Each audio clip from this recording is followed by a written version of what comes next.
Masturbation एक इतनी common practice है कि इसका कुछ ना कुछ कारण ज़रूर रहा होगा कि ये ओरिजिनेट कैसे हुआ मैनकाइंड के अंदर और इसकी क्या इवोल्यूशनरी हिस्ट्री है।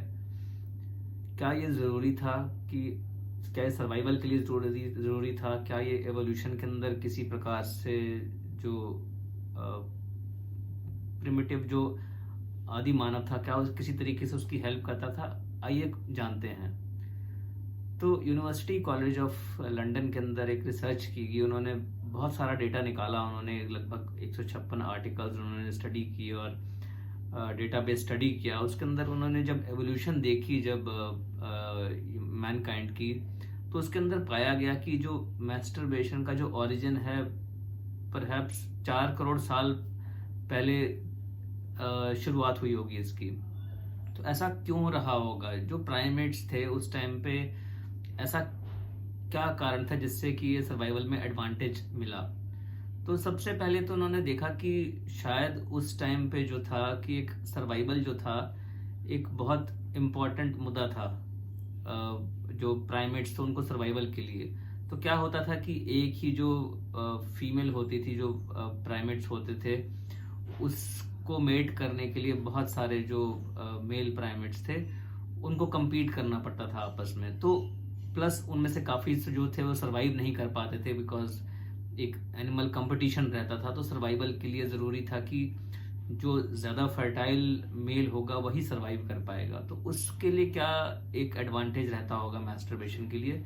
नंबर एक कि जब वो सेक्स से पहले, इंटरकोर्स से पहले अगर वो अपने आप को स्टिमुलेट करते थे तो उससे उनका अराउजल बेटर हो जाता था सेक्स से पहले। और जब वो सेक्स करना शुरू करेंगे तो इस टाइम इजैकुलेशन बहुत जल्दी होगा।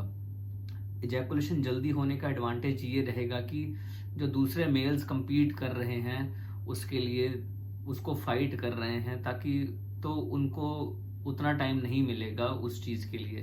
तो इससे पहले कि वो उस चीज़ के लिए कुछ फाइट शुरुआत हो, तो उससे पहले ही इजैकुलेशन जो है वो हो चुका होगा।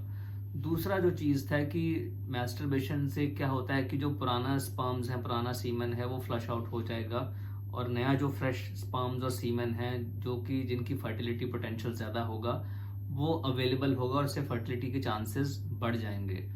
तीसरा चीज़ है कि प्रॉबेबली जो इन्फेक्शंस होते थे, जो सेक्सुअली ट्रांसमिटेड जो इन्फेक्शंस होते थे प्राइमेट्स के अंदर, वो सीमेन फ्लश आउट होने से जो है उसके इन्फेक्शन होने के चांसेस कम हो जाते थे।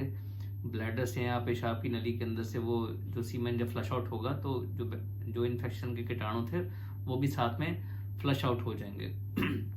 और यही एडवांटेज जो है प्रॉबेबली बाद में जो स्टडीज आई ह्यूमन बींग्स में, कि शायद ऐसा मानते थे कुछ स्टडीज के अंदर कि शायद जो प्रोस्टेट के जो कैंसर वाले सेल्स से वो भी फ्लश आउट हो जाते हैं और उससे शायद प्रोस्टेट कैंसर के चांसेस जो हैं कम हो जाते हैं सीमेन फ्लश आउट होने से। लेडीज के अंदर, फीमेल्स जो थी उसके अंदर मैस्टरबेशन का एवोल्यूशनरी एडवांटेज क्या था, इसके अभी तक मिसिंग लिंक्स पूरे तरीके से नहीं मिल पाए हैं।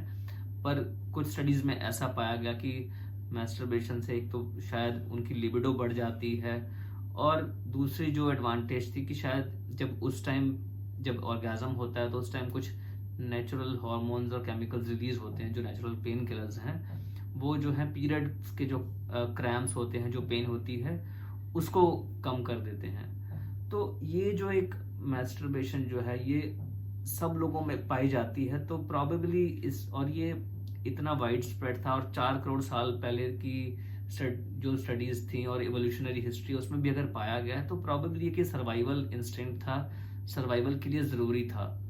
तो क्या इसको वाकई सही तौर पे हम बीमारी माने? तो ऐसा मानना सही नहीं है।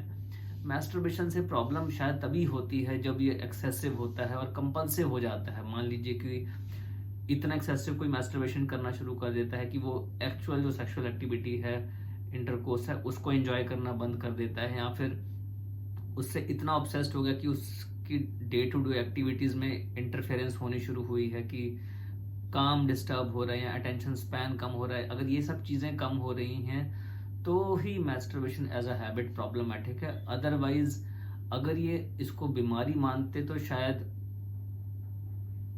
लगभग 65-70% जो हैं लोग हैं वो मैस्टरबेट करते हैं, और अगर वो बीमारी होती तो शायद ये इतना वाइड स्प्रेड ना होता। तो इसको probably as a part of evolution मान के चलना चाहिए कि एक नॉर्मल बिहेवियरल पैटर्न है, नॉर्मल हैबिट है, और जब ये शुरुआत हुई तो सर्वाइवल के लिए एडवांटेज था। हाँ, लेकिन एक्सेसिव करने से जो इसकी प्रॉब्लम्स हैं वो एक अलग मैटर है, लेकिन एज सच मैस्टरबेशन एक बीमारी नहीं, और ये कि नॉर्मल एक ह्यूमन नेचर है। दोस्तों, मैं doctor Aman Gupta, urologist, male sexual health expert, Fortis hospital, Vasantkunj, Delhi में।